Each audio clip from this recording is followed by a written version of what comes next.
তো তোমার সাথে একটা কথা শেয়ার করি, সেটা হলো কি বলো তো, যে আমার বাবা মা জানে যে আমি ভিডিও করি, এটা জানে না। ভিডিও করে ফেসবুকে পোস্ট করি এরকম জানে না, শুধু জানে যে আমার ছেলে হেলমেটের মধ্যে ক্যামেরা থাকে কিছু একটা করে। তো আমার কাছে না ওই ফিডে আস্তে আস্তে আমার একটা ভিডিও এসে গেছে। আর এটা খুব লাকি ব্যাপার যে বাবার কাছে ভিডিওটা পৌঁছেছে। বাবা আমাকে বলছে যে কি রে, তুই তোর বাইক কাকে দিস? আমি বলছি কেন?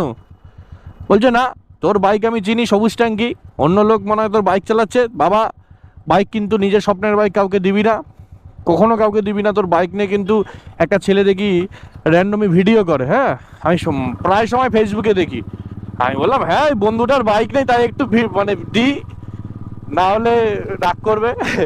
যদি ভাই বাবা জানতে পারে ওটা আমার, আর প্রোফাইল ঘেটে বুঝতে পারে আমি এরকম করি, শিওর স্যাটার উপরে চড়াচ্ছিলাম, দেবেই বাবা আমাকে।